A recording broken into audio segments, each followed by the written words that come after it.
mesmo na dor, na enfermidade, lembrar dele, que se existe a dor,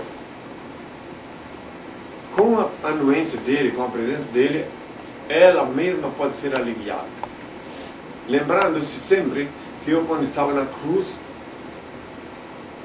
eu mesmo tive que invocar ele, até porque a dor era tão lancinante que eu cheguei a sentir que ele havia me abandonado. Até porque Deus não aceita receber chicotada, cuspida. E eu invoquei o Pai, me abandonaste, e ele fez-se sentir presente, e eu disse, em tua mão entrego o meu destino.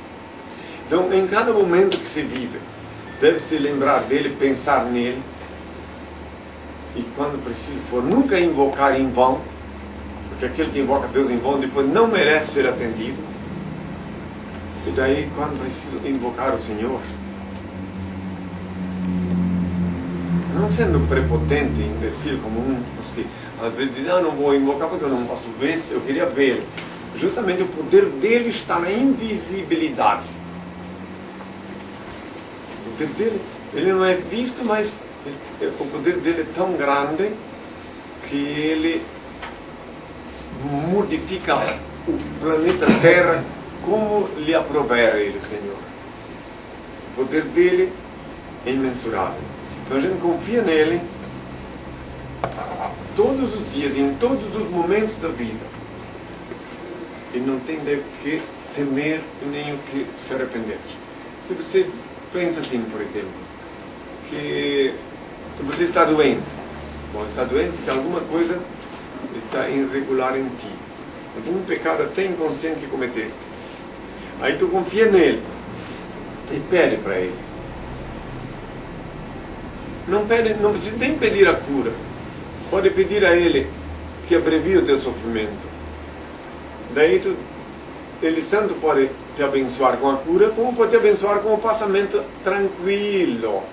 Como a morte não existe mesmo, tu te livras de viver essa vidinha pesada aqui da terra.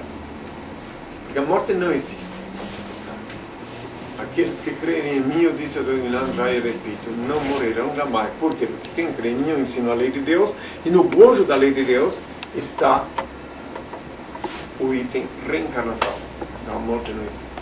Então devemos nos regozijar com a presença de Deus, com o poder de Deus, com a bondade de Deus, e enfrentar a vida de cabeça erguida, com aquela certeza que um dia teremos acesso a uma vida melhor, seja aqui na terra, seja no plano superior, porque tu pode subir e depois descer melhor. Nós estamos numa data, vivendo uma data, um período que para muitos é uma festa. Mas para aqueles que têm consciência de Deus, que sabem que traíram a causa de Deus, não é uma festa. Essa data, esse povo brasileiro, latino-americano, enfim, ocidental, todos estão ajoelhados diante do imperador Constantino. Todos. O imperador assassino que matou a mulher, matou os filhos. Entende? E ele que fundou a igreja portuguesa romana, ele que mudou o sábado para domingo, e ele que inventou que o Natal é dia 25 de dezembro, para comemorar uma data de um ídolo que não tem nada a ver comigo, nem com meu pai. Ele que solapou, que sobrou da minha igreja, que antigamente, nos primórdios, se chamava Seita do Nazareno, transformou minha igreja num grande prostíbulo, onde vendem falsos sacramentos, onde cobram para casar, batizar e até para enterrar os mortos. E ele, o imperador Constantino, que só no último dia, na última hora antes de morrer, estou falando de história agora, ele pediu para ser batizado. Ele pegou, depois de matar muitos cristãos, depois que os imperadores mataram muitos cristãos, estou falando dos anais de história agora, ele viu que quanto mais cristãos eles mandavam matar, mais se multiplicavam os novos cristãos. Então ele viu que o império dele, de iniquidade, ia sucumbir. Então resolveu solapar o que sobrou da minha igreja e juntar os cristãos e transformar os cristãos em ateus, em pagãos. E depois, por sua vez, na sequência, mais tarde no século, isso foi no século IV, no século VI, o sucessor dele, o imperador Justiniano, obediente à sua mulher Teodora, reuniu o que sobrou da minha igreja e decretou, por ordem de sua mulher, uma ex-prostituta, uma ex-cortesã, estou falando anais da história, reuniu e obrigou que eles suprimissem da doutrina que eu ensinei a lei da reencarnação. Isso no século VI, quando o Império Romano estava sendo temporariamente conduzido desde Constantinopla, atual Istambul. Muito bem, e daí depois, por que ele fez isso? Por que o imperador tem que se interessar por a doutrina da reencarnação? Por que ele faria uma coisa dessa? Porque a mulher dele, Teodora, era uma cortesã antes de casar com ele. Para quem não sabe o que é cortesã, uma prostituta. Quer dizer, uma prostituta granfina, mas uma prostituta. E daí, ela casando com ele, se tornando imperatriz, as 500 ex-colegas dela ficavam se vangloriando. E as vozes chegavam ao palácio, às portas do Planalto, do palácio, quando elas diziam, a nossa colega está lá, a imperatriz. E ela então, para apagar o passado dela, ela mandou, usando o poder que ela tinha sobre o imperador, já que a profissão dela era carne mesmo, era acostumada a fazer decisões na cama, mandou que o imperador mandasse matar essas 500 ex-colegas. Aí vocês vão conhecer um pedacinho da história da igreja romana. Aí mandou matar essas 500 ex-colegas. As vozes se silenciaram então. Nenhuma mais dizia que era ex-colega dela. Só que daí vozes mais fortes vieram na porta do palácio. Mais forte e mais contundente. Vozes que gritavam assim, assassina, assassina! Tens que morrer 500 vezes. Porque a lei do karma, que também está atrelada à lei da reencarnação, preconiza que alguém que mata, conforme a lei do talião, também que todos devem conhecer, que está na Bíblia escrito, dente por dente, olho por olho, uma vida por uma vida. Então o povo começou a gritar na porta do palácio que ela tinha que morrer 500 vezes a assassina, a Teodora. Então ela pegou de novo, usou o poder que ela tinha na cama com o marido dela, né, o imperador, que era um fantoche na mão dela, e reuniu o que pôde de bispos e fez um concílio espúrio, porque até o Papa da época, o Virgílio, não quis participar. Ele veio até lá, mas na última hora desistiu de participar. Eu estou falando de história.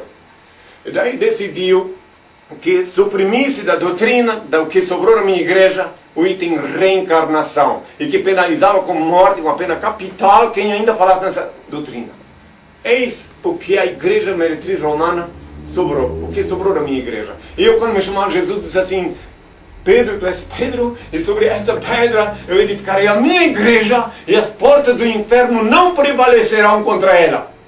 Justo porque as portas do inferno estavam prevalecendo contra ela, inquisição, esses assassinatos, castração de meninos, pedofilia. Meu pai me mandou voltar aqui na terra, e em Belém do Pará, eu reuni 10 mil pessoas comigo, pratiquei o ato libertário, quebrei o bonequinho que está no altar, assumi o altar, me prenderam, eu saí da prisão sem depender de advogado, oficialmente como Henri Cristo, conforme está escrito na internet, nos livros, estão aqui os jornais que mostram para quem quiser ver. E depois fui a Roma, e lá em Roma, no Vaticano, dentro do Vaticano, proferiu uma sentença de maldição. Quem quiser pode olhar as fotos, está ali quando estava em Roma. E aí então meu pai disse que agora finalmente a minha nova igreja. E por que poucas pessoas comigo? 20 e poucos anos. Primeiro porque eu não encabresto ninguém. Não faço lavagem cerebral, como dizem por aí. Não, eu sou libertador. Eu voltei a este mundo para libertar o meu povo do jugo dos falsos religiosos, dos grilhões da idolatria, da fantasia e da mentira. Eu amo a liberdade, por isso eu deixo livres os seres que amo.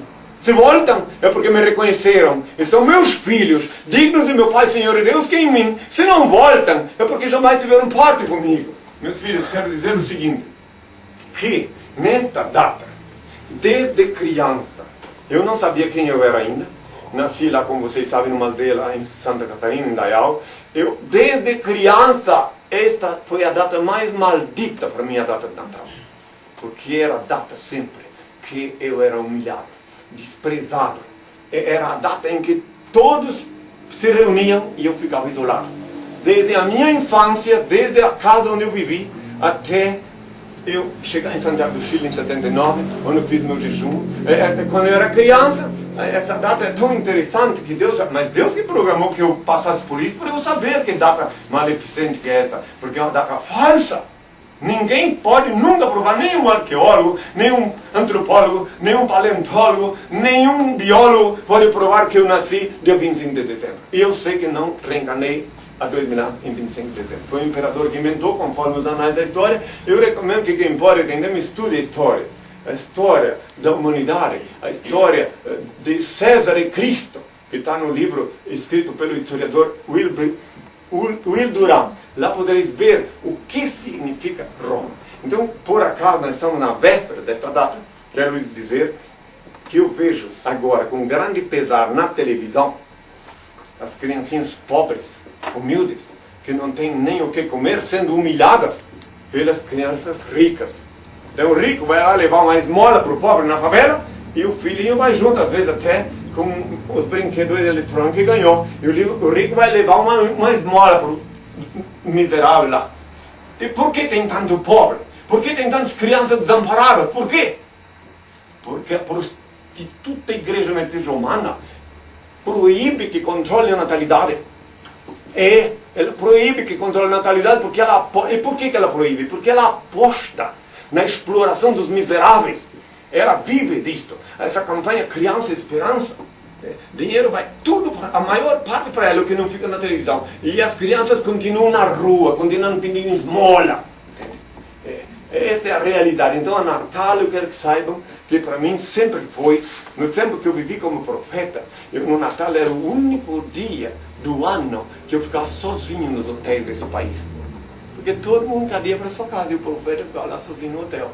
Na minha infância, nesta data, eu ficava, na minha adolescência, pré-adolescência, com 10, 12 anos, era a data que eu vendia mais verdura, que eu vendia mais frutas, onde eu trabalho de verdureiro. Porque os ricos compravam fruta, eu via. E daí também fui ver. Então era uma data que para mim, do ponto de vista econômico, se a verdura fosse minha era lucrativo. Mas não era. Eu era o empregado. Tá? O verdureiro empregado. Blumenau. Então quer dizer, quero deixar claro, não tem nenhuma mágoa, nenhuma revolta. Só o que me dá dor é em ver que o meu povo, o povo da minha terra, que Deus me deu como pátria, continua embalado nesse mesmo marasmo. Continua humilhando os pobres, usando esta data para fazer os pobres. A televisão, se os diretores de televisão tivessem um mínimo de comparecimento, eles não ficavam mostrando essas coisas para os pobrezinhos. Daí nasce a inveja, daí nasce o ódio, porque as crianças pobres de hoje, que não têm uma coisa no Natal, depois, quando ficam grandes, elas vão assaltar banco para poder ter aquilo que não tinham na infância. Eu nas prisões estive mais de 40 vezes preso, e eu sou o único ex-detento que faz questão de dizer preso. Só em Paris fui preso 3 vezes numa noite, por me vestir assim. Tá? Então, eu fui preso na prisão política de Assunção, fui preso em Thionville, na França também, mas nunca por cometer um crime, sim por existir. Meu crime era existir.